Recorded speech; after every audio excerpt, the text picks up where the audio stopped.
On en arrive maintenant au quatrième argument qui nous est opposé par Matthieu Lavagna, qui est un mélange entre la visibilité de l'Église et l'indéfectibilité de l'Église.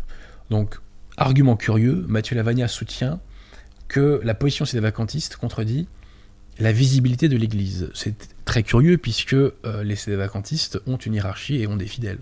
Donc c'est quand même très étonnant. Et il nous dit que la position sédévacantiste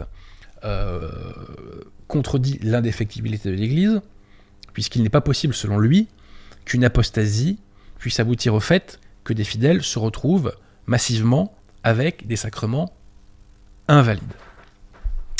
Alors, c'est intéressant parce que j'avais consacré dans mon dernier livre, donc l'équivoque vaincu par le magistère, ma première annexe à la question de la visibilité de l'Église.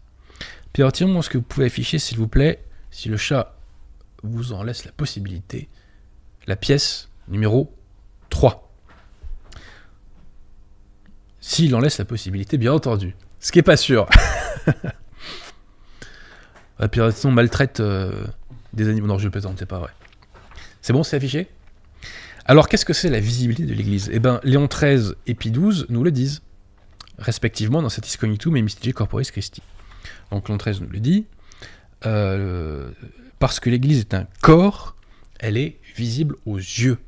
Donc, l'Église n'est pas, comme les protestants le pensent, une structure invisible. Voilà, donc il s'ensuit que ceux-là sont dans une grande et pernicieuse erreur qui, façonnant l'Église au gré de leur fantaisie, se l'imaginent comme cachée et nullement visible. Pie XII nous confirme tout cela dans Mystici Corporis Christi, que l'Église soit un corps, etc. Ce corps doit être un corps concret et perceptible au sens. C'est parce qu'elle est un corps que l'Église est visible à nos regards. C'est donc s'éloigner de la vérité divine que d'imaginer une Église qu'on ne pourrait ni voir ni toucher et qui ne serait que spirituelle. Donc la visibilité de l'Église signifie que l'Église est perceptible au sens, et ça ne signifie que cela. Donc, quand on, par ailleurs, on va poursuivre le raisonnement, le catéchisme Saint-Pie X nous dit que l'Église est citation de la société des vrais chrétiens, c'est-à-dire des baptisés qui, 1. Professent la foi et la doctrine de Jésus-Christ, 2. Participent à ses sacrements, 3. Obéissent au pasteur établi par lui. Seules aujourd'hui les communautés non-nacum professent la foi, ont des sacrements valides et soumis au pasteur légitime, c'est-à-dire ceux qui ne sont pas soumis à la secte moderniste. Donc, c'est pourquoi aujourd'hui, on peut affirmer que l'Église militante est principalement, pour ne pas dire exclusivement, composée des chapelles et non-nacum. Ces chapelles sont visibles, elles sont perceptibles au sens, elles se manifestent comme étant publiquement catholiques, il y a des fidèles qui sont visibles, il y a des prêtres qui sont visibles, parfois des évêques qui sont visibles, elles répondent parfaitement aux exigences du magistère. Donc il n'y a aucun problème avec la visibilité de l'Église, sauf à faire comme Matthieu Lavagna une interprétation saugrenue de ce dogme. Mais poursuivons, chers amis. Les conciliaires et les lefévristes vont nous dire que les sédévacantistes se trompent et qu'ils ne sont pas l'Église militante. Donc, selon eux, la visibilité de l'Église est assurée par la secte moderniste. Les modernistes qui, selon Saint-Pie X, sont les pires ennemis de l'Église. Je rappelle Pascendi. Cela signifie donc que, selon les conciliaires et les lefévristes, la visibilité de l'Église s'illustre notamment par ceci, par un pseudo-magistère bourré d'hérésie depuis près de 70 ans, par des actes d'apostasie publique émanant à échéance régulière de la pseudo-autorité, par Wojtyla Jean-Paul II en train d'embrasser le Coran, par Wojtyla Jean-Paul II se faisant marquer le front du signe des adorateurs de Shiva le 2 février 1986, par Wojtyla Jean-Paul II déclarant en Jordanie le 21 mars 2000 que Saint Jean-Baptiste protège l'islam. L'islam qui est qualifié par le Concile de Florence comme une secte diabolique. Par les mœurs abominables du clergé conciliaire, notamment la pédophilie. Par l'intronisation de Pachamama au Vatican lors du synode sur l'Amazonie. Par la participation à un rituel païen de Bergoglio au Canada. Par la participation de pseudo-pontifes modernistes dans des cultes par la participation des pseudo-pontifes modernistes à des cultes dans des mosquées, des synagogues, des temples hérétiques et schismatiques, par la bénédiction de l'homosexualité par la secte, par l'incitation à se faire inoculer un sérum artificiel. Voilà ce qui, selon les conciliaires et les lefévristes, donc, illustre, parmi d'autres choses, la visibilité de l'Église. Restons sérieux, chers amis. Restons sérieux.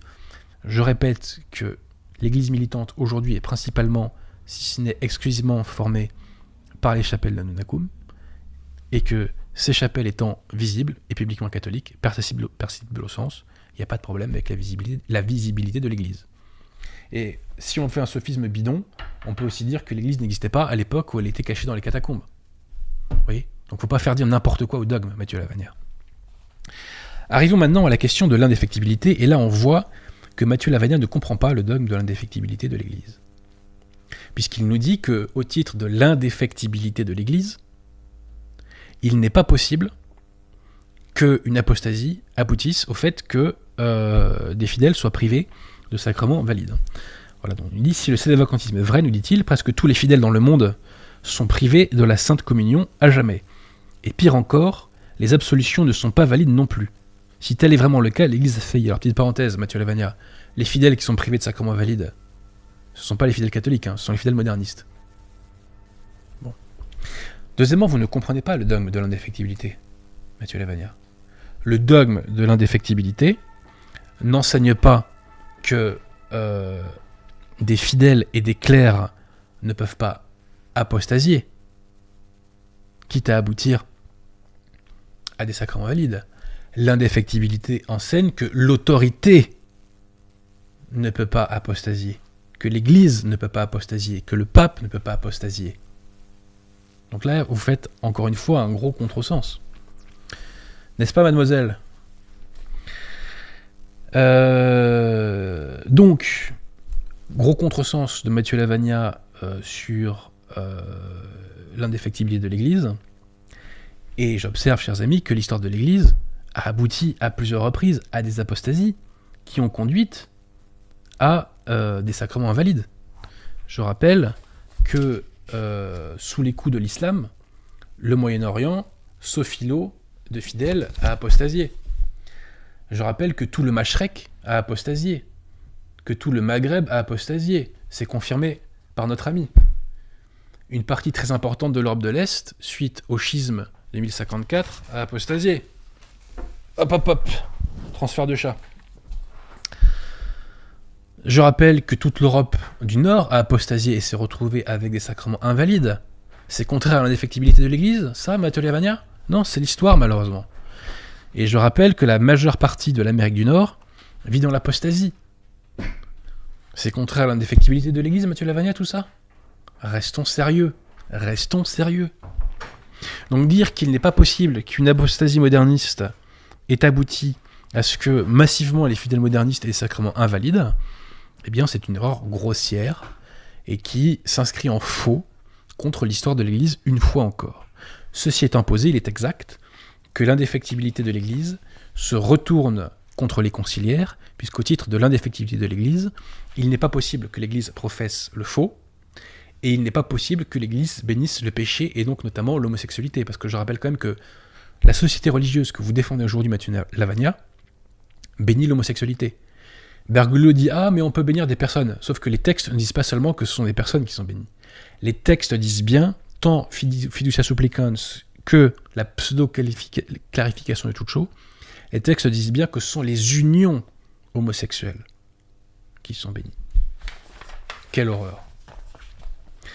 Alors ensuite, sur le collège, nouvel argument de Mathieu Lavagna sur le collège épiscopal. Donc là, soyons clairs, Mathieu Lavagna nous fait un sophisme totalement saugrenu. Il nous dit « L'ecclésiologie catholique affirme », c'est pas l'ecclésiologie catholique qui affirme ça, c'est Mathieu Lavagna qui l'affirme, que l'ensemble du collège épiscopal est répandu à travers le monde, avec des diocèses respectifs. Mais qu'est-ce que ça veut dire, Mathieu Lavagna ? Ça veut dire que dans les premiers siècles de l'Église, il n'y avait pas de collège épiscopal, il n'y avait pas de hiérarchie catholique, au motif que les évêques étaient concentrés uniquement dans une zone de l'Empire romain, à l'exclusion de toutes les autres. Ça n'a aucun sens. Par ailleurs, Mathieu Lavagna fait une contre-argumentation artificielle, puisqu'il nous dit « Ce n'est pas possible de dire que tous les évêques enseignent l'hérésie. » Ça tombe bien, les sédévacantistes n'ont jamais soutenu cela.